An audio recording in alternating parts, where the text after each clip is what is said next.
Welcome back to Whisky Whims with me, Stuart. Today we've got this Caol Ila from Ralfy. Now I don't actually know who bottled it, I can't remember, but it was to celebrate Ralfy's 50 million views on YouTube. Yeah, could you imagine? It's 9-year-old, 57.2% ABV, and it cost about £80 to £90. It was also matured in a barrique, a refill barrique. Doesn't state what type, I believe, it just says refill barrique. So we'll get down to the nose, the finish, the nose, the palate, and the finish, and see if this is a Whisky Win or a Whisky Bin. Now the nose, straight away, it's typical Caol Ila, but you can tell that there's some sort of wine influence, and what I'm going to try and relate it to is like peated strawberry laces.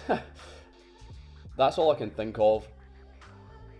Yeah, it's also it is pungent, and I have actually added water to this, and once we get to the palate I'll let you know why I've added water to this.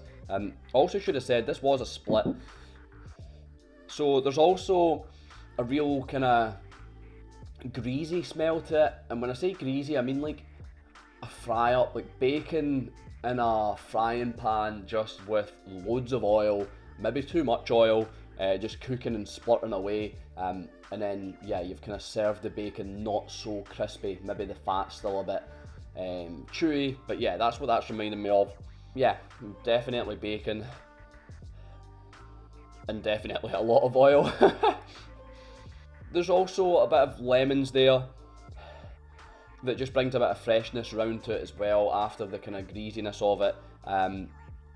It's quite viscous in the glass. It is very pungent in the nose, and like I say, it definitely needs water. It benefits from water.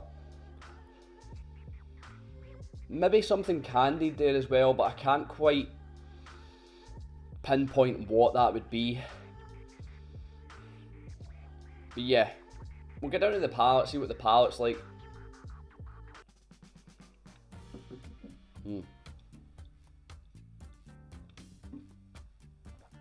Full mouthfeel, really does coat the mouth. There's red fruits, like a red fruit kind of tartness to this whiskey.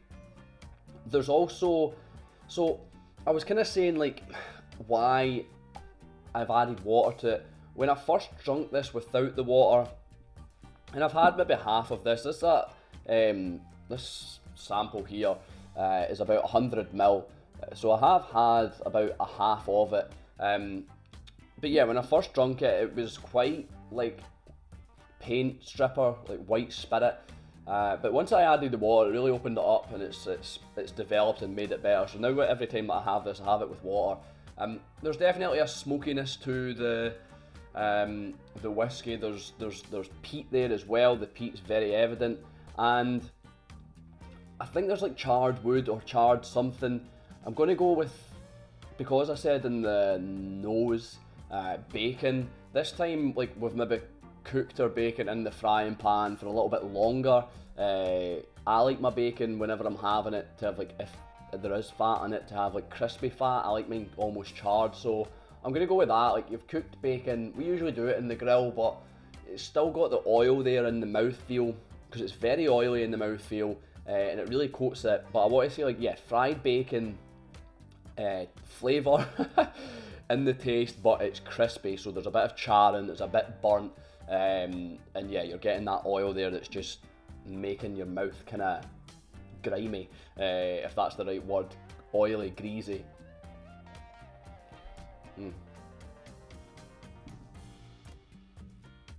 It is a tasty whiskey. I've struggled with Caol Ila in the past. It's not my go-to whiskey. I know a lot of people quite enjoy Caol Ila and see it as a bit of a staple, a bit of a go-to. But yeah, I've kind of struggled with it in the past. But this is fine enough as far as my appreciation of Caol Ila goes. The finish is long. There's more smoke, more peat, more kind of charred elements to it. I don't know if the cask was charred, if it was a refill barrique, maybe there was a bit of charring in there, possibly.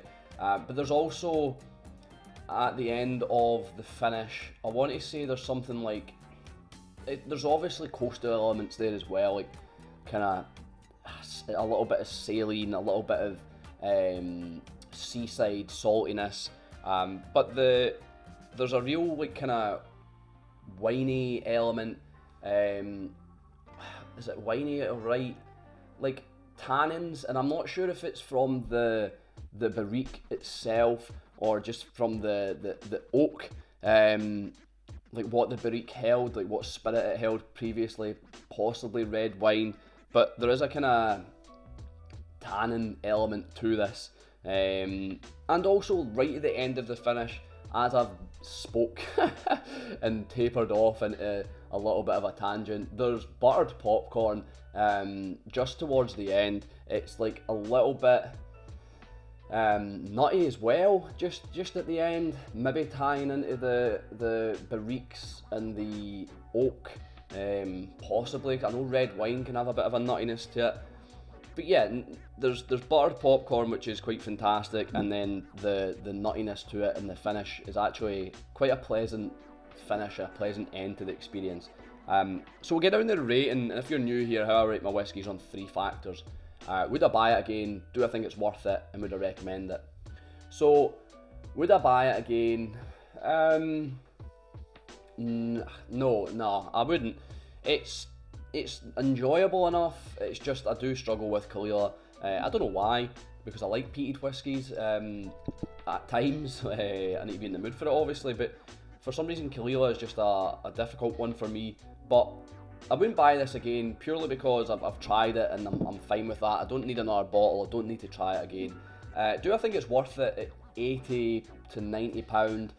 I think so. I mean, back when this was released, prices were a little bit higher. Now you're probably getting Caol Ila a little bit cheaper, and Caol Ila, in fact, no, I'm going to say no. Caol Ila never, it doesn't merit a high cost, because you can get, or I know that previously in the past, Caol Ila casks were cheap as chips.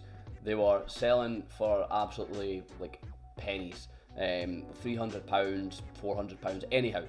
So it's an experience. Obviously, it's single cask. It's pretty sure it's single cask.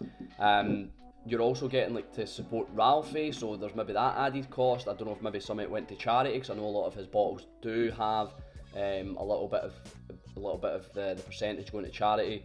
But I don't think it's. I was going to say it is worth it, but I don't think it is.